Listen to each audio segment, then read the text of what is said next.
مصعب بن عمیر رضی اللہ عنہ اللہ تعالیٰ کے رسول صلی اللہ علیہ وسلم کے ایک صحابی ہیں. اسلام میں آنے سے پہلے وہ کیسے تھے؟ ظاہری حلیہ ان کا ایسا تھا کہ بہت ہی خوبصورت ہے، ویری ہینڈسم پرسن، جسے ہم کہتے ہیں نا کہ کول ڈوڈ آج کل کے دور میں ہم سے کہتے ہیں.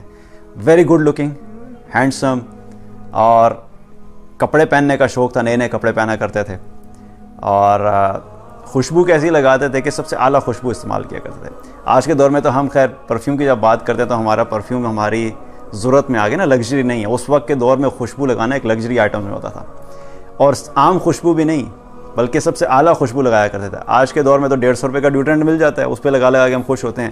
اس وقت لوگوں کے پاس خوشبو ہوتی نہیں تھی، لیکن جس کے پاس خوشبو لگانے کے پیسے ہوتے، جب خوشبو ہوتی تھی، وہ انسان اپنے معاشرے میں بہت اوپر کنسیڈر کیا جاتا تھا کہ بہت مالدار انسان ہے. تو اتنی اعلیٰ خوشبو لگایا کرتے تھے کہ جب لگا کے وہ رستے سے گزرا کرتے تھے، اور کچھ دیر گزر جانے کے بعد جب لوگ گزرتے تھے تو وہ ان کی خوشبو سونگھ کے بتا دیتے تھے کہ یہاں سے مصعب بن عمیر گزرے ہیں. اور بال بڑے ان کے خوبصورت سے تھے، اور جوتا جو پہنتے تھے وہ لوکل نہیں پہنتے تھے. آج ہم کہتے ہیں نا اٹالین شوز پہن رہا ہوں میں، اٹالین سوٹ پہن رہا ہوں، برانڈس کی ہم بات کرتے ہیں. ان کا جوتا یمن سے آیا کرتا تھا، یمن سے اسپیشلی ان کا جوتا بن کے آیا کرتا تھا. اور جب وہ گزرنے لگتے تھے تو اس وقت مکہ کی عورتیں انتظار کیا کرتے تھے کہ یہاں سے مصعب بن عمیر گزریں گے، ہم ان کو دیکھیں گے. اور ان کے جو دوست تھے اور نوجوان تھے وہ انتظار کیا کرتے تھے کہ ابھی مصعب بن عمیر آئیں گے اور ہماری کمپنی میں بیٹھے کے بات کریں گے. اور وہ بات اتنی اعلیٰ کیا کرتے تھے کہ جب بات کرنا شروع کرتے تھے تو سب لوگ خاموشی سے ان کی بات سنا کرتے تھے، دلائل کے ساتھ، اور فضول باتیں نہیں کرنا، اتنی اچھی باتیں کیا کرتے تھے، لوگ ان کی باتوں کے انتظار میں بیٹھا کرتے تھے. اب اسی حالت میں وہ اپنی زندگی بسر کر رہے تھے. ہم اس طرح کہہ سکتے ہیں کہ آج کے دور میں ہم کہتے ہیں نا اسے پیمپرڈ بیبی ہوتے ہیں، کہ اللہ تعالیٰ نے گھر میں سب کچھ عطا کیا ہوا ہوتا ہے اور سب کچھ چیزیں مل رہی ہیں، لیکن وہ سب چیزیں ان کے پاس موجود تھی لیکن وہ سپوائل نہیں ہوئے تھے. پیمپرڈ بیبیز اکثر سپوائل ہو جاتے ہیں، رائٹ، کمزور ہو جاتے ہیں. لیکن ان کے پاس کیا تھا کہ سب چیزیں ملی ہوئی تھیں، ان کو گھر سے مال بھی مل رہا تھا، سب کچھ تھا، لیکن اس کے باوجود وہ سپوائل نہیں ہوئے تھے. کیا تھا کہ وہ بہادر تھے. جو بچے ماں باپ کی اوور پروٹیکشن میں ہوتے ہیں، اس انوائرمنٹ میں گرو کرتے ہیں، وہ اکثر کمزور ہو جاتے ہیں، لیکن وہ سب کچھ ہونے کے باوجود وہ بڑے بہادر تھے، اور کوئی شخص ان کے ساتھ بہادری میں بھی مقابلہ نہیں کر سکتا تھا. جب اسلام کی دعوت پھیلنا شروع ہوئی تو اسلام میں داخل ہو گئے، یہ مسلمان ہو گئے. اب جب مسلمان ہوئے تو شروع کے مسلمانوں میں سے تھے. مصعب بن عمیر رضی اللہ عنہ جو تھے وہ شروع کے مسلمانوں میں سے تھے، بعد کے مسلمانوں میں سے نہیں تھے.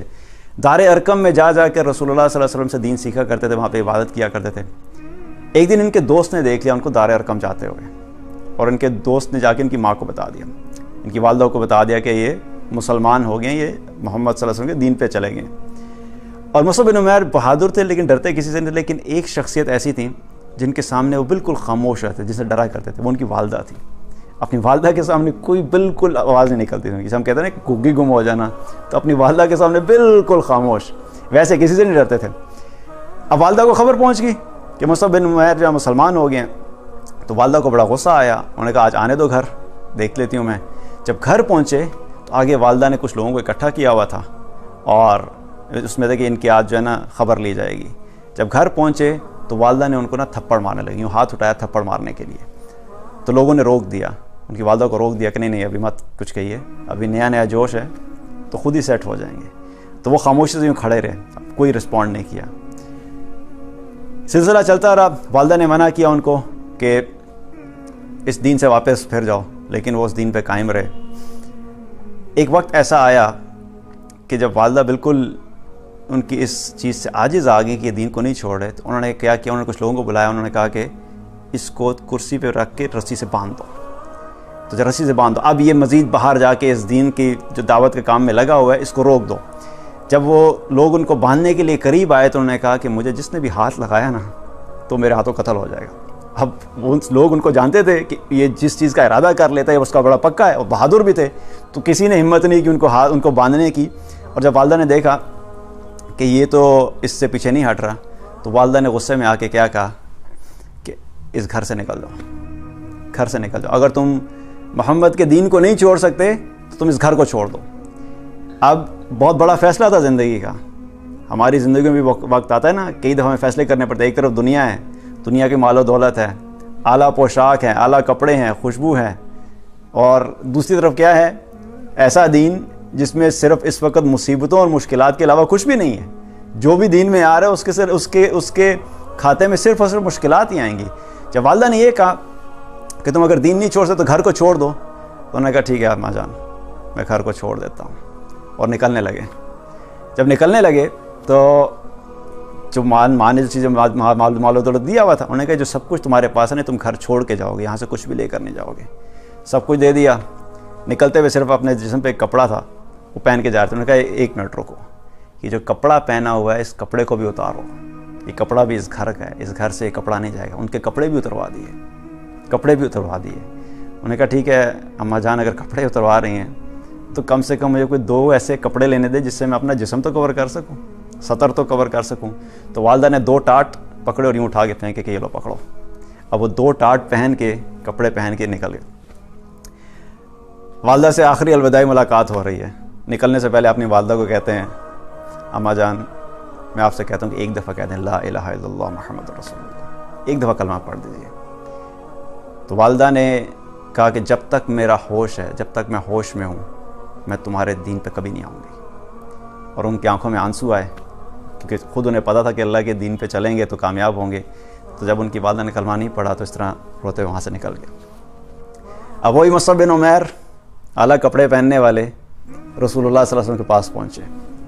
آپ صلی اللہ علیہ وسلم اس وقت صحابہ بیٹھے تھے اور صحابہ آپ صلی اللہ علیہ وسلم کی مجلس میں تھے. تو صحابہ نے جب مصعب بن عمیر کو دیکھا 2 ٹاٹ میں آتے ہوئے تو صحابہ کی آنکھوں سے آنسو جاری ہو گئے کہ وہ مصعب بن عمیر ہیں جو کچھ عرصہ پہلے تک سب سے اعلیٰ کپڑے پہن کے مکہ کی گلیوں میں گھوما کرتے تھے، مکہ کا شہزادہ تھا. اور آج جب اللہ کے دین پہ چلنا شروع ہوا ہے تو ان کے پاس اپنے جسم کو چھپانے کے لیے ایک کپڑا بھی نہیں ہے، ایک کپڑا بھی نہیں ہے جس سے جسم کو چھپا سکیں. تو رسول اللہ صلی اللہ علیہ وسلم نے ان کو بڑی شفقت سے دیکھا، اپنے پاس بلایا اور پھر دین کی ذمہ داری دے کر مدینہ بھجوا دیا کہ جاؤ مدینہ میں جا کے دین کا کام کرو. اب وہی شہزادہ جو ایک عالی شان زندگی بسر کر رہا تھا مدینہ کی گلی گلی میں جا کے لوگوں کے پاس ایک ایک کے پاس جا کے اللہ کے دین کی دعوت دینا شروع کر دی. پھر جب مدینہ میں ہجرت ہوئی آپ صلی اللہ علیہ وسلم وہاں پہنچے، غزوہ احد کا وقت آیا. تو غزوہ احد کے دوران آپ صلی اللہ علیہ وسلم نے جن لوگوں کو جھنڈے بانٹے تھے، جن لوگوں کو جھنڈے دیے تھے، ان میں سے ایک مصعب بن عمیر بھی تھے. اسلام کا جھنڈا مصعب بن عمیر کے ہاتھ میں پکڑایا گیا. اور جھنڈا حاصل کرنا بڑی سعادت کی بات ہوتی تھی. جس شخص کے ہاتھ میں جھنڈا ہے وہ بڑی سعادت کی بات ہوتی تھی، اور سعادت کے ساتھ ساتھ وہ بہت بڑی ذمہ داری بھی ہوتی تھی. کیونکہ جنگ کے دوران اگر جھنڈا گر گیا تو اس کا مطلب ہے کہ آپ کو شکست ہوگی، تو آپ نے کسی حال میں بھی جھنڈے کو نیچے نہیں گرنے دینا. اور دوسری بات کیا ہوتی تھی، جس شخص کے ہاتھ میں جھنڈا ہے تمام مشرکین اور دشمنوں کا جو ٹارگٹ ہوتا تھا وہ جھنڈے والا ہوتا تھا کہ اس کو کسی طرح گراؤ، کیونکہ جس وقت جھنڈا گر جائے گا اس کا مطلب ہے کہ ان کے حوصلے ٹوٹ جائیں گے اور بہت سے لوگ سمجھیں گے ان کو شکست ہوگی. اب مصعب بن عمیر رضی اللہ عنہ جھنڈا لے کے احد کے میدان میں کھڑے ہوئے ہیں، اور مسلمانوں کو جب فتح ہوئی اور فتح کے بعد جب دوبارہ مشرکین نے آ کر مسلمانوں پہ حملہ کیا اور مسلمان بکھر گئے، تو اس وقت مصعب بن عمیر نے جھنڈا اپنے ہاتھ میں پکڑا ہوا تھا، اسلام کا جھنڈا یوں مضبوطی سے تھاما ہوا تھا. اتنے میں کیا ہوا کہ ایک بدبخت نے آ کے آپ کے ہاتھ پہ تلوار ماری، آپ کا ہاتھ کٹ گیا. رائٹ ہینڈ میں جھنڈا پکڑا ہوا تھا، آپ کا ہاتھ کٹ گیا، جھنڈا نیچے گر گیا. فوراً اپنے لیفٹ ہینڈ سے جھنڈے کو اٹھایا اور جھنڈا یوں اٹھایا. اور عرب کا ایک کام کیا تھا، جب جنگوں میں ہوتے تھے وہ شعر پڑھا کرتے تھے، وہ جنگ لڑتے لڑتے بھی شعر پڑھا کرتے تھے. تو یہ کیا کرتے تھے، قرآن کی آیت پڑھے تھے، وما محمد الا رسول قد خلت من قبلہ الرسل، کہ محمد صلی اللہ علیہ وسلم اللہ کے رسول ہے اور ان سے پہلے بھی بہت سے رسول آ چکے ہیں. مستقل یہ قرآن کی آیت پڑھے چلے جا رہے تھے اور جھنڈا اٹھایا ہوا تھا. الٹے ہاتھ میں جب جھنڈا اٹھایا اس نے تلوار ماری، الٹا ہاتھ بھی کٹ گیا. جب الٹا ہاتھ بھی کٹ گیا تو اب جو ہاتھ باقی رہ گئے تھے، یوں جھنڈا اٹھایا اور یوں کر کے اپنے سینے سے لگا لیا، ایسے یوں ڈنڈا پکڑا اور یوں سینے سے لگا لیا کہ اسلام کا جھنڈا ہے، گرنے نہیں دینا. آخری وقت تک جب تک ان کی ہوش تھی یوں پکڑے رکھا.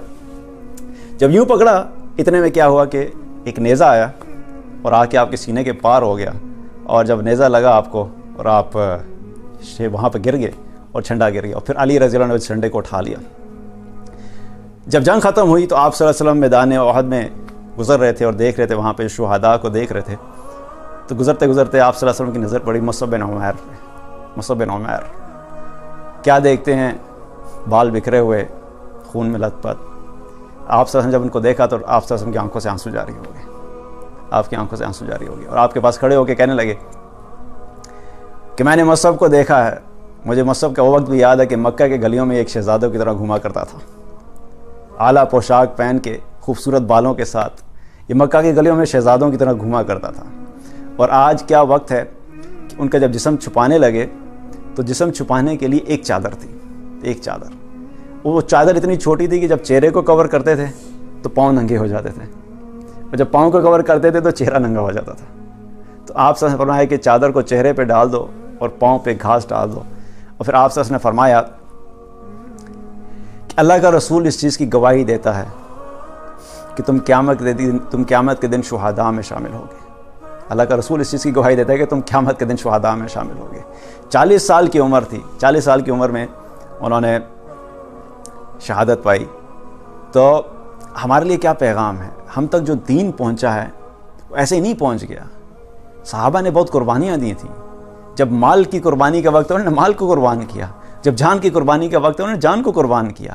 آج ہم تک دین نسل در نسل ان قربانیوں کے ذریعے سے پہنچا ہے، اور وہ صحابہ جنہوں نے اللہ کے دین کی خاطر اور اللہ کے رسول صلی اللہ علیہ وسلم کی اطاعت کی خاطر اپنی دنیا کو قربان کیا۔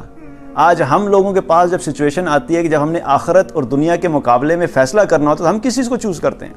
آج ہم میں سے اکثر لوگ کیا کہتے ہیں کہ ہم اگر اس وقت موجود ہوتے تو ہم ان صحابہ سے بھی آگے شاید چلے جاتے اعمال میں، ہم تو پتہ نہیں کتنے 30 مار خان بنتے، ہم یہ بھی کر دیتے، ہم وہ بھی کر دیتے۔ لیکن آج بھی جب ہمارے پاس سچویشن آتی ہے کہ ایک طرف اللہ اور اللہ کے رسول صلی اللہ علیہ وسلم کا حکم ہے اور دوسری طرف دنیا والوں کی باتیں ہیں، دنیا والوں کا حکم ہے، تو ہم کس چیز کو پریفرنس دیتے ہیں؟ اگر آج ہم نماز نہیں پڑھ سکتے، اگر آج ہم قرآن نہیں پڑھ سکتے، اگر آج ہم سنت پہ نہیں چل سکتے، اگر آج ہم اللہ کے رسول صلی اللہ علیہ وسلم کی نافرمانی نہیں چھوڑ سکتے، آج ہم اللہ اور اللہ کے رسول صلی اللہ علیہ وسلم کے بتائے ہوئے احکامات پہ نہیں چل سکتے، موسیقی نہیں چھوڑ سکتے، فحاشی نہیں چھوڑ سکتے، بے حیائی نہیں چھوڑ سکتے، سود نہیں چھوڑ سکتے، تو ہم کیسے یہ دعویٰ کر سکتے ہیں کہ ہم اس وقت موجود ہوتے تو ہم بہت بڑے مسلمان بنتے؟ ہم اس وقت موجود ہوتے تو ہم پتہ نہیں کیا کیا قربانیاں دے دیتے۔ قربانی اللہ نے ہر وقت میں رکھی ہے۔ ان صحابہ کے لیے اس وقت اللہ نے ان کو آزمایا کہ کیا واقعی یہ اپنے دین میں اور اللہ سے اور اللہ کے رسول صلی اللہ علیہ وسلم سے دعویٰ سے محبت کے دعوے میں سچے ہیں۔ اللہ نے ان کو اس طریقے سے آزمایا۔ اللہ تعالیٰ آج ہمیں بھی آزما رہا ہے۔ آج بھی اللہ کا وہی قرآن موجود ہے، آج بھی اللہ کے رسول صلی اللہ علیہ وسلم کی وہی سنتیں موجود ہیں، وہی احکامات موجود ہیں۔ آج بھی یہ فیصلے ہو رہے ہیں کہ کون واقعی اللہ اور اللہ کے رسول سے محبت کرنے والے عمل سے، اور کون ہے جو صرف باتوں سے کام کر رہا ہے۔ اس لیے ہمارے لیے کیا ہے کہ جب دین کی باری آئی، جب دین کی محنت کی بات آئے تو ہمیں قربانی دینی پڑتی ہے، ہمیں وقت قربان کرنا پڑتا ہے، آپ کو ریسورسز لگانے پڑتے ہیں، آپ کو اپنی خواہشات کی قربانی دینی پڑتی ہے۔ ایسے ہی دین آگے نہیں پہنچتا۔ تو ہمیں خود بھی اللہ اور اللہ کے رسول صلی اللہ علیہ وسلم کے احکامات پہ چلنا ہے اور ان کی زندگی پہ چلنا ہے، اور ہمارے لیے یہ ایگزامپلس ہیں، جتنے بھی ہمارے صحابہ ہیں ہمارے ہیروز ہیں، ہمارے اصل ہیروز تو یہی لوگ ہیں۔ ہم نے آج مختلف قسم کے ہیروز بنائے ہوئے ہیں، ہمارے اصل ہیروز یہی لوگ ہیں، اور ہمیں انہی کے نقش قدم پہ چلنا ہے، کیونکہ یہ لوگ کامیاب ہیں۔ ان کو اللہ نے کیا کہا تھا؟ رضی اللہ عنہم ورضوا عنہ، اللہ ان سے راضی ہو گئے، اللہ سے راضی ہو گئے۔ تو جن سے اللہ راضی ہو گیا، جن کی گارنٹی ہے کہ اللہ جن سے راضی ہو گیا ہے، جب ہم ان کے راستے میں چلیں گے تو انشاءاللہ تعالیٰ اللہ تعالیٰ ہم سے بھی راضی ہوگا۔ جب اللہ ہم سے راضی ہوگا تو ہم بھی کامیاب ہوں گے۔